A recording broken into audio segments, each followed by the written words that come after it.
I did a lot of reading on different history, Japanese history, Chinese history, and the mythologies of Asia. But I read a particular book that sort of detailed the history of the ninja from China, which is new to me. I mean, ninja is a Japanese word, ninjas are Japanese. But I learned that there's this group of Chinese sort of ninjas that claim to be the originator of sort of the assassin thief in Asia, and they call themselves the Lin Kuei. And we learn in mythologies that Sub-Zero is not a ninja, doesn't like being called a ninja, he's a Lin Kuei warrior. Let's get something straight. I am not a ninja, I am Lin Kuei. Scorpion was a ninja. We chose Sub-Zero as a center point for the first Mythologies game because of all the different characters, he alone has sort of the most mysterious backstory. His history with Scorpion is talked about a lot, and we sort of vaguely started that story in the first Mortal Kombat game and built upon it in the subsequent games. And what we are attempting to do in this game is go back to his history and sort of explain and show how he became who he is and how his life sort of led up to the first Mortal Kombat tournament.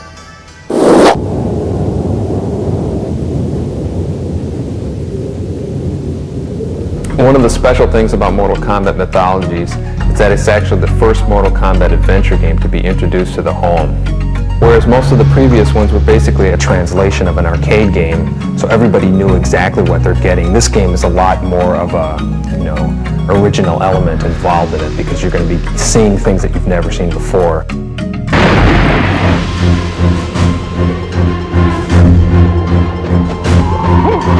In a regular Mortal Kombat game, you're fighting one-on-one with a different person in one room. Here, you still fight against the computer in one room, but once you're done fighting them, you have a whole other world to travel around in. Along the way, there's a bunch of pitfalls. There's pillars that smash on you.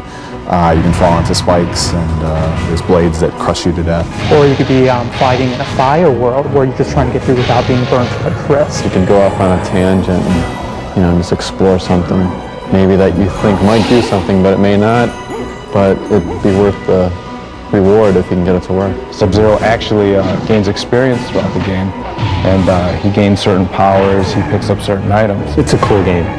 It takes you into the world of Mortal Kombat. It's like an interactive movie. As a programmer, I get to implement a few features in the end of the design process that maybe actually some of the other team members don't even know about.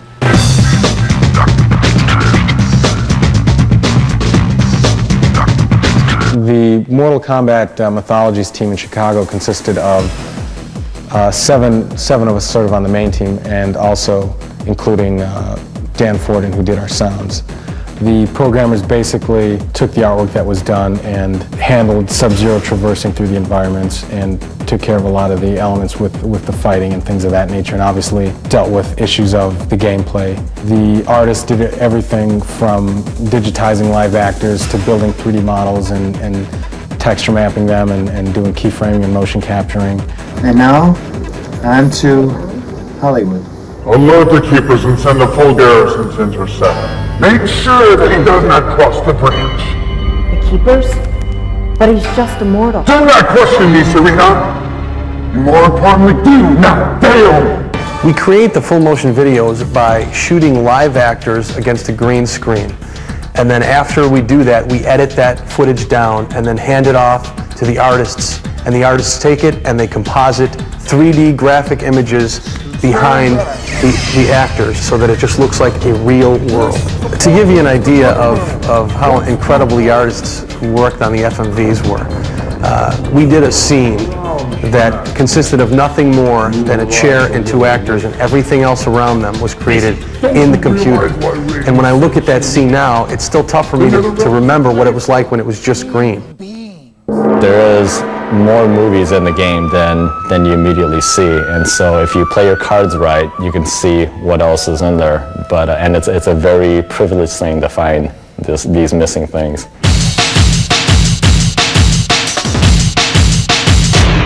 The object of the game is you need to go through these different worlds searching for the amulet. Basically, each world has a god that you have to fight to be able to get to the next world.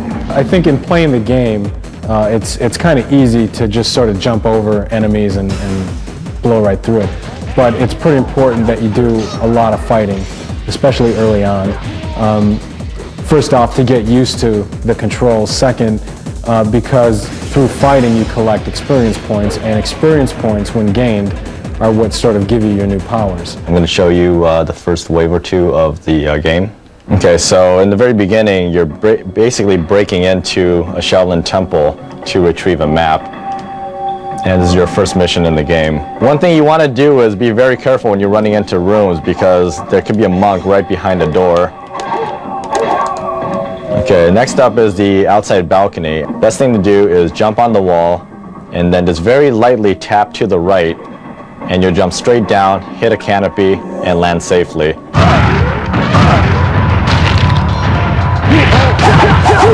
Obviously, you have to learn how to do combos. You can fight opponents without learning combinations, but it'll take you a lot longer to finish them off. To start the first punch combo, it's just you hit high punch. When you're in close on a guy, hit high punch twice, and you'll immediately go into a two-hit combo. One of the best things to do is to take your time going through each world and really go through every nook and cranny and try to find things, because later on, when you're at the end of the game, you might need something that was, hanging around 3 worlds back. When Mortal Kombat players first play this game, they forget almost sometimes that there's an inventory screen there, and the inventory screen can save your life. I'd say the best thing to keep in mind is that when you're running low on health, don't forget that if you have some healers in your inventory, you want to go in there, select them, and make sure that you use them to sort of boost your health back. The Wind World, which is the second level in the whole game, is probably one of the hardest. It's a lot of fun. Once you get used to making the jumps, which look a lot more difficult than they are, it's a lot of fun to play. Now, the secret of jumping from windmill to windmill is to jump earlier than you think you need to, right now. In this particular game, the controls of the character are identical to what they have been in the previous Mortal Kombats. The high kicking, high punch, sweep kicks, roundhouses, all of those have been retained. A player that goes through Mortal Kombat Mythologies from beginning to end and learns all the hidden secrets in that game could potentially use what he's learned from that game to find some of the hidden features in Mortal Kombat 4.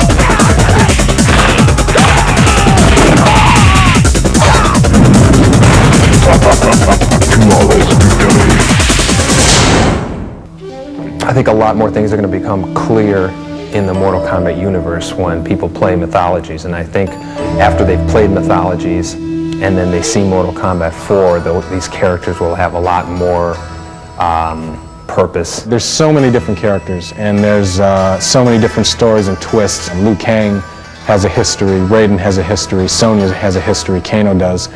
They all sort of have their own mythologies that we could dip into and explore a little bit more. And so in that sense, the door is wide open.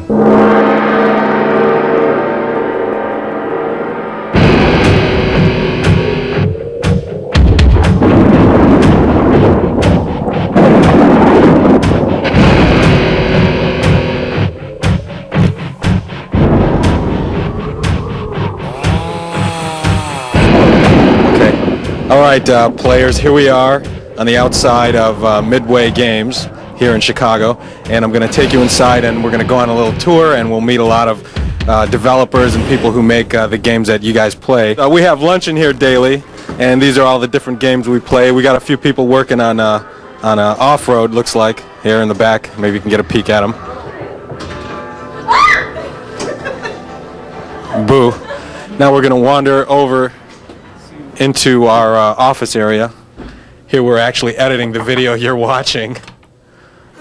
How you doing, Chris? There's myself on the screen there. Chris is doing the editing on the video that you're watching as I speak. Here we go. This beat-up, tattered-looking studio is where we've shot all of the digitizing for the Mortal Kombat games. Ladies and gentlemen, this is the most secret code I could ever give anybody, and it's the code to our motion capture studio. So we're gonna have to change it after this. It's 2-4 at the same time, then it's 3. Look at that. So next time you guys break into Midway, you know how to get in our motion capture studio. You know, when you work in computers, everything's got to be clean and pristine. You can't be slobs about anything. When you see guys jump flipping and doing somersaults in Mortal Kombat, they do it off this trampoline. And the reason why we use it is because, you know, a lot of times you got a motion capture guys jumping, so we get them jumping on these trampolines. And we actually have trouble guys, you know, banging their head on the ceiling. That light's out there because somebody whacked it real good. Somebody's in there. Here we go. Door was open. Here's our costume room. This is where, whenever we costume anybody, we kind of bring them over here. We've got, here you see Scorpion's costume. Here we've got Shinnok's costume. And what else do we have here? Here's Raiden's. This is cool. Scorpion's mask. Now we're kind of making our way into the catacombs. And as you can see, it says here, closed door means please do not disturb. But, see, there's a little crack here. So I'm assuming that the door's not closed. So we're going to go in, and this is Ed Boon's office. So here we go. Oh, they seem to be in the middle of a deep thought here, putting together a video.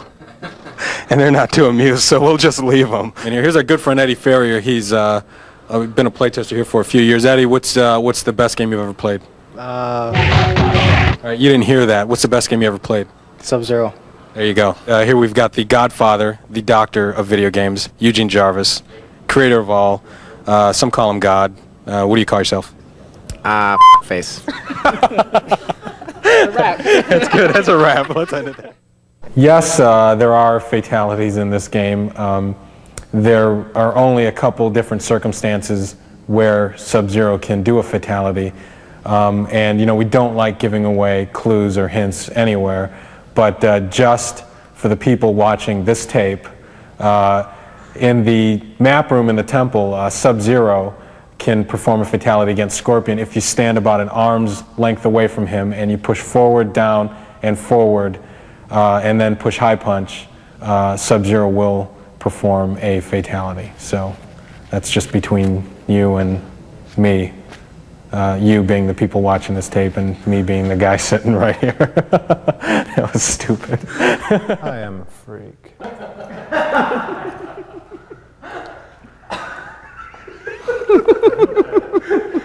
I heard things. I heard things. I heard things. You are reality's only hope. I'll do it, Thunder God. Only because I don't. That's right. You don't understand. I can't leave without the...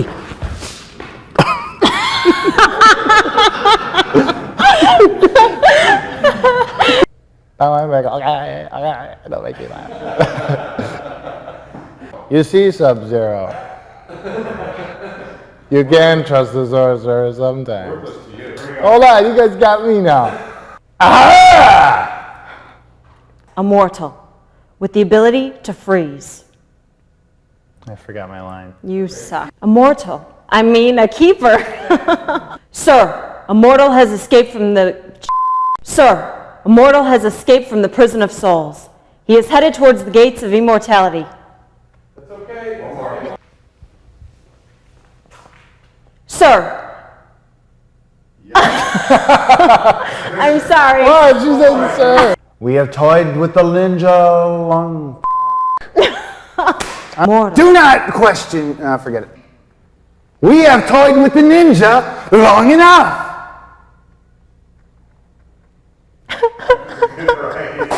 Do not fail me. We, you and I. We, you, me, everybody in this room. Oh, you want answers? I think I'm entitled. You want answers?